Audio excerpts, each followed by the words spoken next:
Cảm ơn bạn đã ghé kênh YouTube Tiểu Na Audio, nơi mang đến những câu chuyện đầy hấp dẫn và thú vị. Mến chào các tình yêu, mình tên là Dư Uyển. Ngụ ý một cuộc sống sung túc, một con người hiền hòa, đoan trang. Sau buổi tụ họp, em trai tôi say đến phát rồ. Nửa đêm chạy đến cười nhạo tôi không có bạn trai. Chị gái bao nhiêu nồi bánh tét rồi ta, sao mãi chưa ai dứa vậy kìa hi hi. Tôi thuận miệng phản pháo có bản lĩnh thì tìm cho chị đi. Nó quay đầu rời đi luôn. Sau đó lôi một anh đẹp trai quấn khăn tắm từ phòng bên cạnh đến. Tôi tiện mắt đối diện với một gương mặt tuấn tú. Anh đẹp trai tên là Dư Châu, sau khi say thì kéo chó nhảy disco. Còn đứng lên bàn bắt chước công tử hào hoa. Tôi ném ngay một cái gối qua. Tống Dư Châu ra khỏi tầm mắt tại chỗ. Quay về phòng khách sạn chuẩn bị nghỉ ngơi. Dư Châu không chịu nổi bị lạnh nhạt. Tiếp tục chạy sang phòng tôi phát rồ. Khoe khoang việc cậu ta tỏ tình thành công với nữ thần. Cũng chính là bạn thân của tôi. Lại cười nhạo tôi không có bạn trai. Tôi cười gượng. Vừa định quen tay tát cho khuôn mặt đó một phát. Lời dặn ma quỷ của bạn thân lập tức vang vọng khắp phòng. Nếu em trai của cậu, khuôn mặt đẹp trai 360 độ không góc chết đó, bị tàn phá xấu xí, thì cậu tiêu rồi. Cái tát đang dồn lực lập tức chuyển thành một cú đấm. Nện mạnh vào vai cậu ta. Tôi tức đến mức mà vẫn phải phản pháo lại, có bản lĩnh thì tìm cho tôi đi. Cậu tưởng tìm người yêu dễ lắm à, vừa em lừng vừa soái ca. Ánh mắt Dư Châu nhìn tôi từ sợ hãi chuyển thành thất hồn. Rồi lại biến thành không thể tin nổi, chị không phải là chị tôi. Đáy mắt cậu ta ánh lên giọt nước. Nghẹn ngào vì tức giận. Chị tôi trước giờ toàn tát vào mặt tôi. Tôi liếc cậu ta bằng ánh mắt nhìn kẻ ngốc, về nhà đi. Trẻ con về nhà đi. Sau đó, ánh mắt nóng bỏng như thể đã hạ quyết tâm. Đứng yên xoay người bước nhỏ, cả một bộ động tác liền mạch. Kết quả vừa yên tĩnh không bao lâu, chị. Tỉnh mau đi, người em tìm cho chị đây rồi. Kéo tôi từ trong giấc ngủ dậy một cách thô bạo. Tôi tức không chịu nổi. Túm lấy cổ áo cậu ta, nghiến răng nghiến lợi. Dư Châu. Em đang làm phiền chị ngủ đấy. Tin không, chị đánh chết em bây giờ. Tôi chẳng buồn để tâm. Tưởng cậu ta đùa. Trực tiếp tung kỹ năng nói xàm ba láp của tôi lên. Tung một tràng với Dư Châu. Ngoan ngoãn chịu trận đi nhóc con. Vừa dứt lời. Trong phòng khách đột nhiên vang lên tiếng đồ vật rơi. Anh đẹp trai ngồi phòng khách xem trọn vẹn vở kịch này. Chỉ nhìn tôi một giây, mím môi, ngượng ngùng rời ánh mắt. Đôi mắt đen huyền mơ màng trên người anh ấy. Tôi bất giác sửng sốt. Người trước mặt ngũ quan rõ ràng. Ánh trăng phủ lên người anh ấy một tầng ánh sáng dịu dàng, ôn hòa và trong trẻo. Trong chớp mắt, một cái tên hiện lên trong đầu tôi. Giang Chi Hằng, nhân vật huyền thoại của trường đại học chúng tôi. Cũng là người tôi thầm mến suốt 3 năm. Vì ngoại hình điển trai, tên anh ấy thường xuyên xuất hiện trên tường tỏ tình. Học cùng 3 năm, nhưng chưa ai xin được cách liên lạc của anh ấy. Là kiểu tồn tại như nam thần. Đột nhiên nhớ lại cảnh mình vừa túm lấy Dư Châu. Mắng xối xả. Không biết anh ấy có nghe thấy hết không? Trong khoảnh khắc, cảm giác xấu hổ lan khắp toàn thân tôi. Dư Châu làm sao có thể chính xác tìm ra người tôi thích trong đám đông vậy chứ? Tôi lợi dụng chân để che, chỉnh lại mái tóc rối bù. Sau đó duyên dáng trèo xuống giường. Ban đầu định để lại ấn tượng tốt với nam thần khi mới gặp, nhưng lại quên mất mình đang mặc đồ thể thao. Kết hợp với tóc dài đen thẳng lại càng kỳ dị. Giang Chi Hằng thấy tôi ăn mặc như vậy rõ ràng ngẩn người. Tôi lúng túng, giọng nói cũng có chút run. Xin lỗi nha. Anh ấy say rồi, làm phiền đến anh nghỉ ngơi. Để tôi tiễn anh về. Không sao, không phiền đâu. Người trước mặt nhẹ nhàng lắc đầu. Giọng nói êm dịu như suối chảy. Tôi ngẩng mắt lên. Chạm vào ánh mắt mỉm cười của anh ấy. Ánh trăng rải rác lấp lánh. Trên cơ bụng treo lấm tấm giọt nước của anh ấy. Tim tôi như lỡ mất một nhịp. Chia cắt đẹp đẽ. Đáng ra nên là một khung cảnh rất tuyệt vời. Nếu không có Dư Châu đang phát rồ bên cạnh thì tốt rồi. Không được đi, chị mà đi rồi em biết sống sao. Chị mà rời đi là chị sẽ yêu em đến chết mất. Dư Châu gào đến xé ruột xé gan. Nói đến cuối cùng, thậm chí còn vắt ra được mấy giọt nước mắt thật. Giang Chi Hằng cũng không phản đối cách gọi anh rể đó. Thậm chí còn vì bị Dư Châu khóc lóc quá mà miễn cưỡng cho cậu ta cách liên lạc của mình. Trước khi rời đi, ánh mắt Giang Chi Hằng đặt trên người tôi. Hình như muốn nói gì đó, nhưng cuối cùng chỉ khẽ lắc đầu. Chỉ nói với tôi một câu tạm biệt. Tôi vẫy tay theo phản xạ, cố giữ vững trái tim đang nhảy nhót của mình. Tạm biệt. Dư Châu vừa mới kết bạn xong, đã ngay lập tức đẩy WeChat của tôi sang đó. Tôi còn chưa kịp phản ứng, lời mời kết bạn từ Giang Chi Hằng đã gửi đến. Avatar WeChat của Giang Chi Hằng là một cậu bé che ô đứng nhìn tuyết. Trông rất cô đơn, như đang chờ đợi ai đó. Còn chưa kịp nghĩ nhiều, đã nghe thấy Dư Châu đang gửi tin nhắn thoại cho Giang Chi Hằng bên cạnh. Anh rể chỉ cần thường xuyên trò chuyện với chị em, như vậy chị ấy sẽ không có thời gian. Nhìn thấy nắm đấm siết chặt của tôi xong, Dư Châu lập tức đổi tông, không có thời gian khen em nữa. Đúng rồi, chính xác là thế. Chị em ấy rất biết cách cung cấp giá trị cảm xúc đấy. Giang Chi Hằng không trả lời cậu ta, mà gửi cho tôi một tin nhắn xin chào. Tôi tên là Giang Chi Hằng. Chúng ta hình như học cùng một trường. Tôi vội vàng đáp lại, tôi tên là Dư Uyển. Tất nhiên là tôi có nghe nói về anh rồi. Chúng ta còn học cùng chuyên ngành nữa mà. Không chỉ là nghe nói, tôi còn âm thầm thích anh ấy suốt 3 năm. Vì sợ bị từ chối, 3 năm trời không dám xin cách liên lạc. Tin đó gửi đi, phía Giang Chi Hằng cứ hiện đối phương đang nhập. Đối phương đang nhập. Tôi hít sâu một hơi, lấy hết can đảm chuẩn bị chủ động tấn công. Khai giảng rồi có thể gặp nhau nhiều hơn. Sau này tôi có gì không hiểu trong học tập sẽ hỏi cậu nhé. Không được từ chối. Ngoài đời thì tôi nhút nhát, nhưng trên mạng lại rất chủ động. Gửi xong rồi, tôi lập tức chuyển khung chat sang Tiểu Hồng Thư, lướt mấy bài hài hước để tự trấn an. Nhịp tim vẫn không hề giảm, tay cầm điện thoại cũng dần tê dần. Nếu anh ấy từ chối thì sao? Nghĩ đến đây, tin nhắn của Giang Chi Hằng bật lên. Tôi sẽ không từ chối cậu đâu. Tôi mới thở phào nhẹ nhõm. Bắt đầu như thường lệ, chia sẻ vài chuyện thú vị lên mạng. Sau khi em trai Cảnh Hạo say rượu, giúp tôi kết bạn trên WeChat. Không ngờ bài đăng đó lại bất ngờ hot lên. Rất nhiều cư dân mạng để lại bình luận bên dưới. Em trai người cuồng săn đồ có xuất hiện không? Tôi là thiên tài, gửi lời mời nhanh thế. Cậu ấy có phải đang thầm thích cậu không? Ngồi hóng drama chờ phần sau. Tôi lướt từng bình luận thì thấy một ID quen thuộc. 1,102 Pros nghĩa là gì? Bình luận này bị đẩy xuống quá sớm. Người có biệt danh 1,102 này là người đã theo dõi tôi từ 5 năm trước, cùng tuổi với tôi.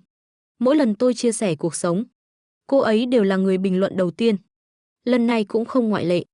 Ban đầu tôi định trả lời, nhưng mới ấn thích xong thì ngủ quên lúc nào không hay.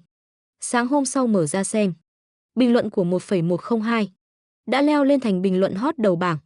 Cư dân mạng thi nhau gây náo loạn dưới bình luận đó. Chị gái à, đồng âm với Khoác Sử. Ý là chủ thớt nói, người này là một cục phân đấy. Chị chơi kiểu trừu tượng hả? Chuyện này cũng không biết. Dịch ra là ngắn hạn, hiểu đơn giản là người từng thích. Giờ thì không thích nữa. 1102, hầu như trả lời hết tất cả bình luận của cư dân mạng. Nói thật là 5 năm rồi, tôi chưa từng thấy người đó nói nhiều đến vậy với tôi. Tôi không chịu nổi nữa. Viết một câu kết thúc cuộc chiến. Blood là ý tôi thích anh ấy. 1,102 phản hồi rất nhanh, bạn thích anh ấy sao? Vậy thì tôi thích bạn. Tôi bị cậu ấy chọc cười, tôi cũng thích bạn nha. Quay lại trường, bạn thân tôi ngồi bên cạnh líu ríu. Ánh mắt toàn là tám chuyện. Uyển Uyển, nghe Dư Châu nói cậu đã thêm WeChat của Giang Chi Hằng rồi. Vừa dứt lời, như thể chạm vào từ khóa nhạy cảm. Cả đám bạn cùng phòng lập tức vây lại. Quây quanh tôi bàn tán rôm rả, chúc ngủ ngon. Cậu biết không, suốt 3 năm Giang Chi Hằng học đại học, chưa từng có cô gái nào xin được WeChat của anh ấy. Vậy mà cậu lại nhẹ nhàng thêm được. Thật không thể tin nổi. Sao lại không thể tin được? Uyển Uyển của chúng ta xinh thế cơ mà. Giang Chi Hằng động lòng là chuyện đương nhiên. Tôi hoảng hốt vung tay phủ nhận. Người ta Giang Chi Hằng nào có động lòng gì đâu. Toàn là tin đồn nhảm thôi. Thư Yến, người luôn thích Giang Chi Hằng, ở bên cạnh bịt tai tỏ vẻ chán ghét. Châm chọc nói, chỉ thêm bạn thôi mà. Ai mà chẳng có được. Cũng làm lớn chuyện thế sao? Bạn thân tôi đứng chắn phía trước đáp trả. Ai chẳng biết cậu xin WeChat của Giang Chi Hằng. Xin bao nhiêu lần cũng bị từ chối. Thấy Uyển Uyển của chúng tôi thêm được rồi. Ghen tị gì chứ? Thư Yến giận đến dậm chân. Lật tung danh bạ bạn bè. Tìm ra WeChat của Giang Chi Hằng đưa cho chúng tôi xem hừ. Thấy chưa, tôi cũng có. Tôi ghé lại gần xem. Avatar đúng thật là của Giang Chi Hằng.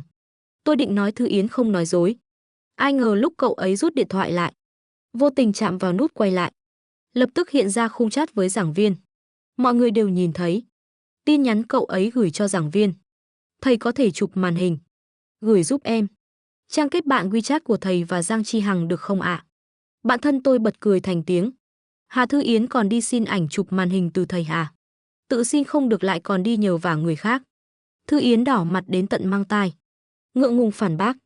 Nhưng cá viên cũng đâu phải anh ấy tự muốn xin. Rõ ràng là em trai anh ấy thêm giúp mà. Tôi chỉ nhìn vào mắt cậu ấy cười. Sao cậu biết vậy? Tôi đâu có nói với bất kỳ người quen nào. Cậu lén theo dõi của tôi đúng không? Thư Yến quay đầu bỏ đi hừ. Ai theo dõi cậu chứ? Tự mình đa tình. Đừng tưởng thế giới này chỉ có mình cậu được yêu thích. Miệng thì nói thế, nhưng vành tai đỏ ửng lại phản bội cảm xúc của cậu ấy. Tôi lập tức soạn một bài viết về Thư Yến, đăng lên để tìm xem ai là cậu ta. 1,102 lại bình luận cực nhanh. Cậu và cậu ấy thích cùng một người. Sao cậu còn khen cậu ta? Cậu không sợ người mình thích bị cậu ta cướp mất sao? Lúc đăng bài tôi còn rất chắc chắn. Người khác tôi không dám nói. Nhưng tôi dám chắc 1,102 chắc chắn không phải Thư Yến. Nhưng giờ đọc bình luận này, tôi bắt đầu hơi hoài nghi rồi. Cuối cùng tôi quyết định nhắn riêng cho 1,102. Dù có phải là Thư Yến hay không. Một cô gái hỏi ra câu như vậy, tôi đều phải tẩy não cho cậu ấy một trận. Trên đời có bao nhiêu người đàn ông, sao cứ phải bám giết lấy một người? Huống chi cậu phải nhớ, đàn ông mà bị cướp được thì không phải định mệnh của cậu đâu. Người mình thích sẽ không tự tìm đến đâu. Vì thế bình thường bản thân cũng phải chủ động một chút, mới có thể nắm lấy cơ hội. Câu cuối cùng không chỉ nói cho 1,102 nghe, mà còn là để nhắc nhở chính tôi đúng vậy. Mình phải chủ động một chút. Tôi muốn chủ động hẹn anh ấy luôn. Vừa mới mở khung chat với Giang Chi Hằng. Tin nhắn của anh ấy đã tới, ngày mai cậu có rảnh không? Có chuyện muốn nhờ cậu giúp, nên muốn mời cậu ăn một bữa trước. Tay tôi vì sự chủ động của anh ấy chấn động đến mức dừng lại giữa không trung. Gõ một chữ rồi gửi đi ngay. Hẹn Giang Chi Hằng, thêm dấu hỏi thể hiện nghi vấn. Tôi mới dần hoàn hồn lại. Từ cảm giác choáng ngợp khi người mình thích chủ động tìm đến, lúng túng đến mức đánh sai chữ. Tôi định nói là được. Có thời gian thì tin nhắn của 1,102 lại tới. Người mình thích thật sự sẽ không chủ động tìm đến sao? Tôi trả lời cậu ấy kiểu mơ hồ, có thể là thế. Nhưng đôi khi cũng có trường hợp ngoại lệ. Vì cứ mãi nghĩ đến chuyện đi ăn với Giang Chi Hằng, nên tôi trằn trọc cả đêm không ngủ nổi. Sáng sớm đã vác đôi mắt gấu trúc, đi học. Bạn thân phát hiện ra điều khác thường ở tôi. Có chút nghi ngờ, Uyển Uyển, đêm qua cậu mơ chạy marathon à? Mệt đến mức này. Tôi yếu ớt vẫy tay. Giang Chi Hằng nói sau giờ học muốn mời tôi đi ăn. Ai mà ngủ nổi cơ chứ? Bạn thân, sao cậu không nói sớm? Thư Yến, không thể nào. Anh ấy không thể nào chủ động như vậy được. Lần này bạn thân hiếm khi không phản bác Thư Yến. Chỉ một mực. Đem toàn bộ mỹ phẩm mang theo ra trang điểm cho tôi. Xịt một chút nước hoa lên cổ áo và tay áo tôi. Uyển Uyển, cậu thật sự đẹp nghiêng nước nghiêng thành. Tin tớ đi. Cậu thế này chắc chắn khiến Giang Chi Hằng mê mẩn. Tôi vỗ mặt cho bớt nóng. Ngẩng đầu lên thì thấy Giang Chi Hằng đã đứng ở cửa rồi. Ánh mắt anh ấy lặng lẽ dừng lại trên người tôi. Khóe môi thoáng nụ cười nhẹ, đi thôi. Bạn học Dư Uyển, đúng là phim ngôn tình bước ra đời thực. Bạn thân đứng bên hóng hớt không ngừng. Dùng cùi trỏ chọc tôi. Cười khúc khích thì thầm, đi mau đi bạn học Dư Uyển. Đừng để người ta đợi lâu. Chả trách anh ấy và Dư Châu thân nhau. Cái kiểu hóng chuyện này giống nhau như đúc. Quán ăn không xa. Đi bộ chừng 5 phút là tới. Nhưng tôi lại thấy dài như cả đời. Giữa đường còn mải nghĩ ăn bao nhiêu thì vừa. Suýt nữa bị xe đạp tông. May mà Giang Chi Hằng kịp kéo tôi lại. Lúc tôi kịp phản ứng, cánh tay anh ấy vẫn còn đặt ở eo tôi. Tư thế giống như nhẹ nhàng ôm vào lòng. Đầu bút vẽ theo hương hoa nhài nhẹ nhẹ từ người anh ấy lan khắp người tôi. Dư Châu và bạn thân vô tình đi ngang qua ôi. Anh chị cũng đi ăn thịt nướng à? Cả hai chúng tôi đồng thời tách nhau ra. Gần như trong tích tắc, tôi mắng Dư Châu trong lòng một trận. Vô tình quay đầu lại thấy Giang Chi Hằng mím môi. Mặt đỏ từ tai đến cổ. Còn phải xin lỗi tôi, xin lỗi nhé. Vừa rồi tình huống gấp quá. Tôi gật đầu, hơi muốn cười. Thật sự có ai hiểu không? Anh ấy đáng yêu quá. Sau đó suốt bữa ăn, tôi cứ ngồi nguyên một chỗ không nhúc nhích. Lấy dụng cụ ăn Giang Chi Hằng lấy. Lấy nguyên liệu nướng Giang Chi Hằng lấy. Nướng thịt cũng là Giang Chi Hằng nướng. Nhiệm vụ của tôi rất đơn giản. Chỉ cần ăn và ăn hi hi. Đúng là cái bụng no mới lo được tình yêu mà. Ban đầu tôi vốn không định ăn nhiều. Nhưng Giang Chi Hằng lấy toàn những món tôi thích. Không sót một món nào. Nếu không vì chúng tôi mới quen chưa lâu, tôi còn tưởng anh ấy theo dõi tôi. Bạn học Dư Uyển, hồi cấp 3 cậu học Nam Trung đúng không? Giang Chi Hằng bất ngờ lên tiếng. Tôi có phần ngạc nhiên. Không ngờ anh ấy biết cả chuyện này. Vừa định hỏi anh biết được từ đâu. Giang Chi Hằng chỉ tay về phía Dư Châu. Là em trai cậu nói đấy. Tiếng Dư Châu vang lên đúng lúc từ phía sau. Bảo bối, cậu còn nhớ hồi cấp 3. Chị tớ ở Nam Trung được yêu thích thế nào không? Nhận thư tình nhiều đến tê tay luôn đó. Bạn thân tiếp lời. Tớ nhớ, dù đã chuyển sang trường tụi mình năm lớp 11. Vẫn có đám người tìm tớ hỏi thăm tin tức của cậu. Nhưng tớ đều chặn hết rồi. Không biết từ lúc nào đã ngồi sau lưng tôi. Học sinh ưu tú cũng nhập cuộc trò chuyện. Tớ muốn nói là từ khi Dư Uyển chuyển lớp, thật ra không ai quan tâm đến cuộc sống của cậu ấy nữa. Tôi nghe đến phát nhức đầu. Tự động tắt tiếng hội nói chuyện. Kìm lại sự xúc động trong lòng. Đúng rồi, chuyện anh nói trên mạng muốn nhờ tôi là gì thế? Giang Chi Hằng im lặng một giây. Bình thản kể lại. Gần đây nhà tôi cứ giục tôi tìm bạn gái. Câu mở đầu này khiến tim tôi thắt lại một nhịp. Anh ấy lại nói, tôi không nghe. Họ liền muốn gả tôi đi. Câu chuyện của Giang Chi Hằng còn chưa kể xong. Tôi đã đập bàn đứng dậy, giọng ngọt ngào. Miệng còn nhanh hơn cả não. Bây giờ yêu đương từ lâu đã tự do rồi mà. Không thì tôi giả làm bạn gái anh đi gặp bố mẹ cho. Vừa nói xong, bầu không khí hơi kỳ lạ mà trầm lắng. Dư Châu và bạn thân phì cười hai tiếng. Phá tan sự yên lặng đó. Tôi lập tức điều chỉnh lại thái độ. Ngẩng đầu chạm vào ánh mắt đong đầy ý cười của Giang Chi Hằng. Anh ấy mỉm cười tiếp lời Vậy cũng được. Vậy thì làm phiền bạn học Dư rồi. Thật không ngờ tôi lại dễ dàng bán đứng bản thân như thế. Tối đó khi đăng bài, tôi vẫn cảm thấy mình như đang mơ. Cư dân mạng gần như bị hành động của tôi chọc cười đến phát rồ. Tôi là thiên tài đó chị gái. Chuyện yêu đương này đúng là dành cho chị. Dưa ăn đến mức nghĩ ra được chuyện giả làm bạn gái. Gia đình nên mời cao nhân mới được. Chị gái lần sau nói thẳng tôi làm bạn gái anh được không là xong. Tất nhiên cũng có vài ý kiến trái chiều. Thậm chí có một cư dân mạng tên Đừng Lấy Giang đã nhắn riêng cho tôi. Chị gái à, trai hay than thở thì đừng yêu. Lỡ anh ta dẫn chị về nhà, rồi đánh chị ngất thì sao? Cảm giác anh ta cố ý đó. Cậu có thể cẩn thận một chút không? Đừng để bị bán đi mà còn ngốc nghếch cười vui. Tôi nhìn ảnh đại diện quen thuộc của cậu ấy. Lòng tôi đã hiểu rõ, biết đó là Thư Yến. Tôi sẽ cẩn thận hơn. Lần này Đừng Lấy Giang không trả lời tôi nữa.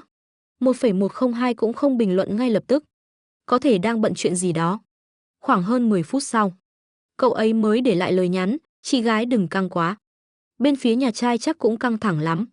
Tôi biết là sẽ sớm phải gặp phụ huynh, nhưng không ngờ lại nhanh như vậy. Đến cả quà cũng chưa kịp mua. Chuyện Thư Yến lo lắng cũng không xảy ra. Bởi vì Giang Chi Hằng chọn địa điểm gặp mặt ở một quán cà phê thanh lịch. Trực tiếp dẫn bố mẹ mình tới gặp tôi. Chứ không bắt tôi đến nhà gặp bố mẹ anh ấy. Khi chú và dì xuất hiện trước mặt tôi ngỡ ngàng đến mức không nói nên lời. Chỉ lễ phép chào chú dì, giới thiệu sơ qua về bản thân, rồi cầm ly nước uống không ngừng. Giả vờ như mình rất bận. Dì rất thân thiện nắm lấy tay tôi, rất quan tâm đến cảm xúc của tôi. Nhẹ nhàng nói, cháu là Dư Uyển đúng không? Đúng là cô gái xinh đẹp thật. Dì nghe Giang Chi Hằng nhà dì nhắc đến cháu suốt.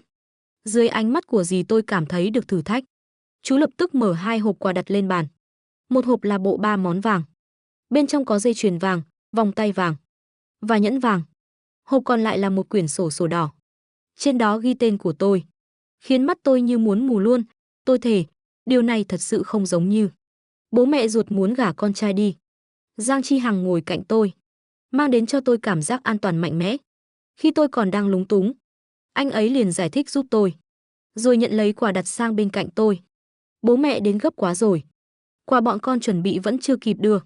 Dì khoát tay không để ý. Hai đứa đến là được rồi. Quà không quan trọng. Con trai, con phải cố gắng nhé. Sau này Uyển Uyển hãy thường xuyên đến trò chuyện với dì nha. Trước khi đi, dì Giang nhận một cuộc gọi. Nói là phải đi nhảy quảng trường. Tôi nghe giọng bên kia rất quen. Liền thử gọi một tiếng, mẹ ơi. Dì Trương, Uyển Uyển, con gọi đổi nhanh thật đấy. Đầu dây bên kia, Uyển Uyển. Giờ tình hình tiến triển đến đâu rồi? Bố mẹ tôi cũng đã tới nơi. Cộng thêm bố mẹ của Giang Chi Hằng. 4 người ngồi lại cùng quan sát chúng tôi. Dì Giang và mẹ tôi quen nhau từ chỗ nhảy quảng trường. Chỉ biết nhà đối phương có con trai và con gái cùng tuổi. Khi đó còn đùa rằng sau này sẽ làm thông gia. Kết quả thật sự gặp nhau theo cách này. Không ngờ bố tôi và chú Giang cũng quen nhau. Họ là bạn học cũ. Nhưng bố tôi lại không ưa chú Giang. Tôi ôm chán, trong lòng phát điên, thật đúng là drama. Chuyện trùng hợp cả thế giới. Chỉ rơi chúng tôi là sao? Tôi ngạo nghễ trừng mắt mà không nói gì. Chỉ im lặng giận dỗi. Mẹ tôi thì lại rất hài lòng với Giang Chi Hằng, không ngừng khen ngợi. Còn dì Giang thì nói chuyện như bạn cũ thân thiết nhiều năm với mẹ tôi. Giang Chi Hằng, hai ta, con rút lui được không đây? Tôi vô tình chạm nhẹ ngón tay vào anh ấy. Thì thầm hỏi, Giang Chi Hằng cứng đờ người. Trên mặt là vẻ bất đắc dĩ nhìn tôi. Tôi lại cảm nhận được một chút cưng chiều vô cớ. Giờ đi thôi. Nói xong anh ấy liền xách quả đứng dậy cùng tôi. Chú gì, bố mẹ, con với Uyển Uyển ra ngoài đã lâu. Vẫn còn vài môn cần ôn tập. Để sau này có thời gian chúng ta gặp lại. Bọn con phải về trường rồi. Mẹ tôi hiểu ý gật đầu, được. Đợi nghỉ lễ nhớ đến nhà dì chơi. Chú Giang kéo tay bố tôi, đi nào lão Dư. Chúng ta là bạn cũ bao nhiêu năm rồi. Đi ăn một bữa gặp mặt đi. Tối hôm đó, tôi ôm 2 hộp quà Giang Chi Hằng đưa. Mơ màng trở về ký túc xá. Sau đó nghe Dư Châu kể. Bố tôi trong bữa tiệc uống đến say mềm. Ôm chú Giang khóc cả đêm. Cuối cùng là Dư Châu đưa ông về. Sau khi cơn sóng này qua đi, mối quan hệ giữa tôi và Giang Chi Hằng trở nên vi diệu. Bản chất thật của tôi cũng bắt đầu lộ rõ. Tôi thường xuyên nhắn tin cho anh ấy. Hôm nay có cô em nào nhắn tin cho anh không? Giang Chi Hằng, không có, được rồi. Vậy em cũng không nhắn nữa. Ví dụ như tối anh ấy nói chúc ngủ ngon. Tôi sẽ hỏi, nói với ai thế? Sao không có tên gọi thân mật? Giang Chi Hằng sẽ bổ sung, ngủ ngon, Uyển Uyển. Hy vọng đêm nay em mơ thấy anh. Mỗi lần Giang Chi Hằng đi tắm gửi tin cho tôi luôn đáp 2 chữ, xem. Anh ấy liền chụp ảnh cơ bụng còn dính nước gửi cho tôi. Đôi khi còn gọi video trực tiếp. Tôi vui không tả nổi. Mỗi lần gửi tin xong, tôi đều lăn qua lăn lại trên giường như con bánh quẩy. Chia sẻ trên Tiểu Hồng Thư cũng không ngày nào gián đoạn. Mỗi ngày đều học hỏi từ bình luận của cư dân mạng. Gần đây 1,102 hình như cũng thích ai đó rồi. Cứ hỏi tôi phải tỏ tình thế nào. Tỏ tình trong hoàn cảnh nào là phù hợp. Nói chuyện kỹ hơn tôi mới biết. Cậu ấy đã thầm yêu người đó suốt 5 năm. Từ năm lớp 11 khi mới nhập học.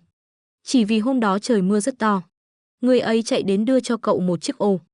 Trước tình cảm tinh tế như vậy, tôi nghĩ một lúc, rồi nghiêm túc trả lời câu hỏi của cậu ấy. Tỏ tình thì ít nhất phải có hoa chứ. Còn phải chọn thời điểm thích hợp để tỏ tình. Không thể người ta vừa nói muốn đi vệ sinh. Cậu đã nói tớ thích cậu. 2 điều này là quan trọng nhất. Những cái khác thì tùy chị em phát huy. Nhất định sẽ thành công. 1,102 gửi lại một sticker được. Bạn thân tôi nghe ngóng được. Vài hôm nữa trường Nam Trung có buổi họp lớp. Điều khiến tôi không ngờ là họ cũng mời tôi. Dù tôi chỉ học ở Nam Trung đúng 1 năm. Nói rằng Tống Kim học cùng tôi năm lớp 10. Chúng tôi là bạn rất thân hồi lớp 10. Nhưng từ sau khi tôi chuyển đi thì cậu ấy có chút thay đổi. Tôi biết cậu ấy đang trách tôi. Vì đã rời đi không nói lời nào.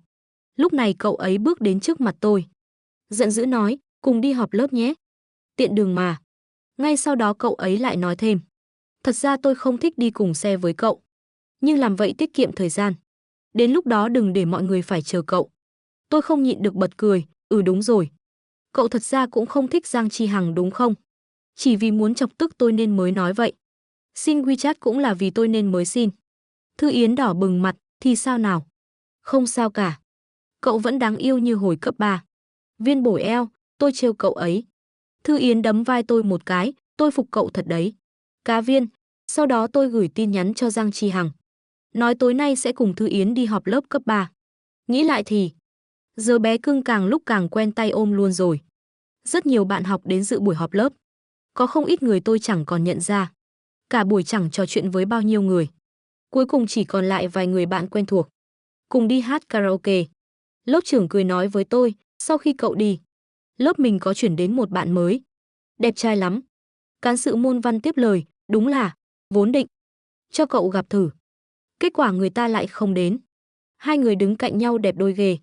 Lại có bạn học nói, tôi nhớ là Thư Yến. Cậu ấy vẫn không ưa bạn mới đó lắm. Vừa dứt lời, tất cả ánh mắt đều đổ dồn về phía Thư Yến. Tôi cũng không ngoại lệ. Chạm vào ánh nhìn thăm dò của tôi. Thư Yến hơi kích động. Lớn tiếng, không thích là không thích. Tôi bật cười. Hiếm khi được thả lỏng. Uống vài ly rượu cũng có chút ngà ngà say. Không biết đã bao lâu trôi qua. Ánh đèn trước mắt lóa lên. Lờ mờ như thấy bóng dáng Giang Chi Hằng. Lúc này bên tai vang lên tiếng kinh ngạc của lớp trưởng. Như bị lấp bởi gì đó nghe không rõ lắm. Giang Chi Hằng. Sao cậu lại đến khi buổi họp gần kết thúc rồi? Không phải nói là không đến sao? Tôi mơ màng nghĩ. Lớp trưởng làm sao biết Giang Chi Hằng? Giang Chi Hằng chỉ lặng lẽ bước thẳng đến chỗ tôi. Ánh mắt rực lửa nâng mặt tôi lên. Giọng nói dịu dàng chưa từng nghe thấy, không định đến. Nhưng giờ tôi đến đón bạn gái tôi về. Câu này chẳng khác gì giáo viên vào kiểm tra lớp. Cả phòng lặng ngắt. Sơ Cẩm vốn đang chọn bài hát, lúc này cũng đặt mic xuống. Bĩu môi, không thèm liếc tôi cái nào. Đi đi, mau đi đi. Nhìn hai người bọn họ tôi thấy khó chịu. Dưới ánh đèn đường vàng vọt ban đêm, tôi nằm trên lưng Giang Chi Hằng tức không chịu nổi. Môi vô thức lướt nhẹ lên vành tai anh ấy. Thì thầm, ai là bạn gái anh chứ? Đến lời tỏ tình chính thức cũng chưa có. Ít nhất cũng phải có hoa chứ. Giang Chi Hằng khẽ cười ngắt lời tôi, đặt tôi xuống đất. Kết quả từ tiếp theo tôi định nói. Tôi bỗng sững người. Chưa kịp phản ứng lại. Trước mắt đột ngột xuất hiện một màu đỏ. Mùi hoa hồng thoảng nơi chóp mũi. Hậu lực của rượu khiến tôi hơi loạng choạng. Giang Chi Hằng vững vàng đỡ lấy tôi, nhét bó hoa đó vào tay tôi. Giọng anh ấy dịu dàng hơn một chút, ngồi xổm xuống ngang tầm mắt tôi. Nghiêm túc nhắc lại, ít nhất phải có hoa. Tôi chớp mắt. Anh ấy khẽ cười. Giọng cuối nghe vừa ám muội vừa luyến tiếc, anh thích em. Dư Uyển, em làm bạn gái anh nhé. Đôi mắt anh ấy sáng lấp lánh, cứ như chú cún con chờ chủ vuốt ve. Tôi không nhịn được xoa đầu anh ấy. Cong môi cười, nhé. Bạn học Giang Chi Hằng nắm tay tôi, nhẹ nhàng hôn lên một cái. Rồi tôi chẳng còn biết gì nữa. Hoàn toàn say mềm. Không nhớ nổi đã về ký túc ra sao. Thư Yến chìa tay ra cho xem vết hằn trên cánh tay. Ai mà làm cái này vậy? Thật khó đoán nha. Bạn thân cuối cùng cũng cùng chiến tuyến với cậu ấy. Cũng chìa đầu gối bị chảy ra. Thật sự là cũng chẳng biết là ai. Quanh ký túc xá vừa hát vừa nhảy bên vòi chữa cháy. Còn ngân nga bản nhạc kết hôn suốt cả đường. Cậu và Dư Châu đúng là chị em ruột. Xe rượu giống hệt như copy paste. Tôi vội hỏi, Giang Chi Hằng, anh có thấy em như thế không? Bạn thân, trời ạ. Hai người yêu nhau rồi còn sợ cái đó hả? Cậu thấy tôi khi đó có chê Dư Châu đâu. Tôi mở điện thoại. Tin nhắn từ bạn học cấp 3 tràn vào như nước. Lớp trưởng, trời má. Giang Chi Hằng. Chính là cậu học sinh chuyển tới sau khi cậu đi đấy. Hai người là gì vậy? Cán sự môn văn, tôi đã nói rồi mà, hai người rất hợp. Không ngờ thật sự thành đôi luôn, chúc mừng nha. Hai người yêu nhau rồi. Thư Yến chắc tức chết. Tôi lén liếc nhìn vẻ mặt của Thư Yến. Dịch chuyển nhẹ sang cạnh cậu ấy, viên bổ eo. Tôi thật sự tò mò sao cậu không thích Giang Chi Hằng. Thư Yến lại kéo tôi về chỗ. Bướng bỉnh quay đầu, tự đoán đi. Tôi chẳng có manh mối nào cả. Bỗng nhớ ra chưa cập nhật gì lên Tiểu Hồng Thư. Vội đăng bài cho fan ăn cơm chó hi hi, hạnh phúc quá đi mất. Tôi là thiên tài, ngọt quá, tôi vẫn muốn nói, tốc độ thành đôi nhanh vậy được sao? Chắc chắn là yêu thầm song phương. Dưa này thật sự đẩy cho hai người yêu nhau rồi hả? Tin không tôi đứng dậy trả lời luôn bây giờ. 1,102, tôi cũng tỏ tình thành công rồi. Tôi vào trang cá nhân của 1,102 định chúc mừng cậu ấy. Thì thấy, cậu ấy đăng một bài viết tiêu đề là 3 năm trước. Ảnh minh họa là cây hải đường trong trường chúng tôi. Trong bức ảnh đó thấp thoáng bóng lưng của tôi. Tôi càng kích động hơn, chị gái. Chúng ta cùng trường đúng không? Sao cậu không nói sớm? Ảnh đó của cậu có cả tôi cơ mà. Chúng tôi hẹn gặp dưới gốc cây hải đường ấy. Đúng vào mùa hoa đang nở rộ. Cánh hoa rơi là tả, bay khắp nơi. Trong lúc chờ đợi, tôi cứ kể cho Giang Chi Hằng. Nghe chuyện này trùng hợp đến mức nào. Cho đến khi anh ấy đứng trước mặt tôi và nói. Anh chính là 1,102. Dây thần kinh trong tôi như đứt phụt một cái. Tôi là một bé gái moe cỡ đó mà. Nói, vậy người anh thầm thích suốt 5 năm là em à?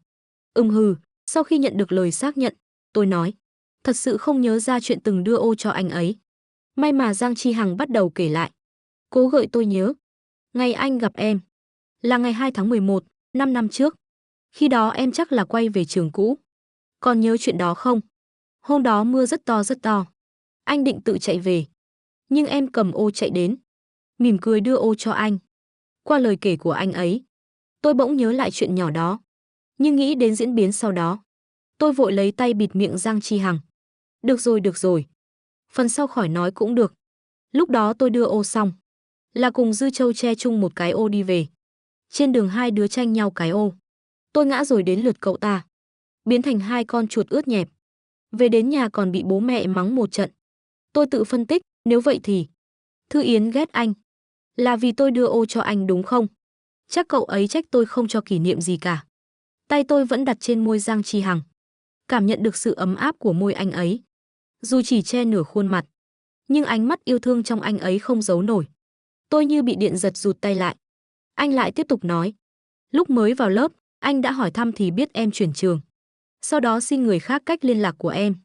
Nhưng lại không dám kết bạn. Chỉ dám âm thầm theo dõi cuộc sống của em trên Tiểu Hồng Thư. Thật ra anh cũng đã thích em 3 năm rồi. Tôi tiếc nuối nói. Nếu một trong hai chúng ta chịu chủ động sớm hơn chút, thì giờ đã bên nhau được mấy năm rồi. Giang Chi Hằng im lặng không nói. Yết hầu khẽ lên xuống. Chỉ nhẹ nhàng tiến gần về phía tôi. Tôi lập tức nhắm mắt theo phản xạ. Nhưng cảm giác ấm áp mong đợi lại không xuất hiện. Anh nuốt nước bọt. Rồi gọi tên tôi, Dư Uyển. Anh có thể hôn em không? Tôi căng thẳng nắm lấy tay anh ấy, không nói. Ngốc quá, lúc này ai lại hỏi chứ? Nhận được phản hồi của tôi. Môi anh ấy chạm vào tôi, một nụ hôn nhẹ nhàng mà ngắn ngủi. Nhưng dồn hết yêu thương tích tụ bao năm, khiến người ta chìm đắm. Sau này Giang Chi Hằng kể tôi nghe. Lúc biết tôi cũng thích anh phấn khích đến mất ngủ cả đêm. Toàn mơ thấy tôi, cũng may, tôi đã gửi những lời ấy cho anh qua Tiểu Hồng Thư. Khiến anh có cảm giác khủng hoảng. Yêu nhau được 1 năm. Tôi giấu Giang Chi Hằng ôn thi cao học ở tỉnh khác. Giang Chi Hằng hơi giận dỗi. Có chút ấm ức, sao em không nói sớm là thi trường này? Anh cũng có thể thi được mà. Tôi bật cười. Xoa đầu an ủi anh ấy, không được đâu. Em phải học hành nghiêm túc. Ở cạnh anh chỉ toàn nghĩ đến anh thôi. Em phải kiềm chế lại. Giang Chi Hằng chấp nhận. Sau đó tuần nào có thời gian cũng đến thăm tôi. Dù chỉ gặp một lần, tôi lúc nào cũng trong tình trạng tiều tụy mà đi gặp anh. Sau đó là phát rồ mà vò má anh ấy. Tại sao anh học cao học lại nhàn thế chứ? Còn em ngày càng xấu đi, anh lại càng đẹp trai hơn. Mỗi lần như vậy, Giang Chi Hằng đều bất lực nhìn tôi. Vì anh hoàn thành nhiệm vụ nhanh, nên giáo viên hướng dẫn không quá nghiêm. Anh còn bổ sung, bé con, em đâu có xấu hơn. Em vẫn là xinh nhất. Thực tế chứng minh, việc tôi chọn thi trường tỉnh ngoài là đúng. Giờ trong đầu tôi, không còn nghĩ đến Giang Chi Hằng quá thường xuyên nữa. Vì thời gian hiện tại đều bị thí nghiệm chiếm trọn. Mỗi ngày mệt đến muốn chết. Về sau mỗi dịp Tết, gia đình tôi và nhà Giang Chi Hằng đều tụ họp. Một lần nữa bố tôi uống say, ôm chú Giang khóc cả đêm. Dì Giang nắm tay tôi thì thầm, Uyển Uyển, nhớ lần đầu gia đình ta gặp nhau không? Khi đó chúng ta nói với bố con rằng hai đứa không thật. Nhưng ông ấy lại không tin. Chỉ bảo, tôi hiểu con gái mình. Ánh mắt đó chẳng trong sáng chút nào. Tôi chết sững. Không chỉ vì phản ứng của bố tôi, mà còn vì dì Giang biết lúc đó tôi và Giang Chi Hằng chỉ là giả vờ bên nhau. Khi đó thằng bé Giang Chi Hằng đã gọi cho tôi và bố mẹ anh ấy lúc nửa đêm, nói muốn dẫn chúng tôi đi gặp cô gái mà anh ấy thích từ thời trung học. Còn chưa theo đuổi được, mà đã bảo chúng tôi chuẩn bị quà lớn. Chú gì cũng không biết tặng gì cho cháu. Lúc đó chỉ nghĩ đến mỗi căn hộ. Còn vàng là tiền học bổng Giang Chi Hằng tích góp mua. Nó xin chúng tôi tặng thay. Vì nếu để anh ấy tặng em, chắc chắn em không nhận. Bố mẹ anh ấy sợ hỏng chuyện. Cả đêm hôm đó không ngủ nổi. Tôi ngẩng đầu nhìn vào mắt Giang Chi Hằng. Thấy anh ấy trong cơn say, đôi mắt lim dim. Chống cằm mỉm cười gọi tôi, vợ ơi. Dư Châu đứng cạnh nghe lén. Còn lấy sổ tay ra ghi chép. Gật gù, vẫn là anh rể có chiêu. Lần sau em cũng làm vậy. Bạn thân thì nhỏ giọng nói với tôi, tin tớ đi. Cậu ta tuyệt đối không làm được đâu. Và quả nhiên đúng như bạn thân nói. Lúc nhà tôi và nhà bạn thân tụ tập ăn uống, Dư Châu lại uống say. Ôm bố bạn thân tôi khóc giống lên. Cảnh tượng chẳng khác gì bố tôi. Bác ơi, bác cho cháu cưới Miên Miên đi mà. Khóc xong lại ngây ngô cười với bạn thân tôi. Vợ ơi, bạn thân tôi đỡ chán không dám nhìn. Giang Chi Hằng bên cạnh thử dò hỏi tôi. Cậu ta học theo anh sao? Anh say rượu cũng như vậy hả? Tôi nắm tay anh ấy. Cười nói, anh trông thông minh hơn cậu ta nhiều. Trải qua bao hiểu lầm, lỡ duyên và những tình huống giờ khóc giờ cười, cuối cùng Dư Uyển và Giang Chi Hằng cũng có thể nắm tay nhau bước qua những năm tháng bồng bột để đến với nhau bằng tất cả chân thành.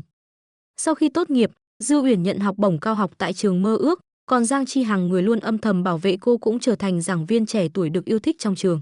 Dù bận rộn, nhưng anh vẫn kiên trì mỗi cuối tuần đều đến gặp cô, mang theo hoa, đồ ăn vặt và ánh mắt dịu dàng không đổi. Sau 3 năm yêu nhau, vào một buổi chiều đầu hạ dưới tán cây hải đường nơi lần đầu họ gặp lại, Giang Chi Hằng quỳ xuống, đưa ra một chiếc nhẫn đơn giản nhưng ấm áp. Anh vẫn nhớ ngày hôm đó, em đưa ô cho anh. Hôm nay, Anh muốn đưa cả cuộc đời mình cho em. Dư Uyển bật cười qua làn nước mắt, gật đầu không chút do dự. Chúng ta đã bỏ lỡ một lần này, em không muốn chậm trễ nữa. Hai người tổ chức một đám cưới nhỏ, ấm cúng, có bố mẹ hai bên, bạn thân và Dư Châu vẫn tấu hài nhưng lần này đã thực sự trưởng thành, biết chăm lo cho Miên Miên bạn thân của chị mình. Từ đó, Dư Uyển trở thành bà Giang, còn Giang Chi Hằng, người từng lạnh lùng đến mức không ai dám tiếp cận, giờ đã học cách nấu ăn, giặt đồ và mỗi đêm đều ôm vợ kể lại chuyện cái ô năm xưa. Câu chuyện của họ không phải cổ tích, cũng không hào nhoáng, nhưng lại là một loại hạnh phúc bình dị, sâu sắc và dài lâu. Anh là hồi kết đẹp nhất trong thanh xuân của em. Câu chuyện đã kết thúc tại đây. Cảm ơn bạn đã lắng nghe trên kênh Tiểu Na Audio, nơi mang đến những câu chuyện đầy hấp dẫn và thú vị. Hãy để lại ý kiến của bạn trong phần bình luận. Và đừng quên theo dõi kênh để cập nhật những nội dung mới nhất nhé. Chân thành cảm ơn bạn.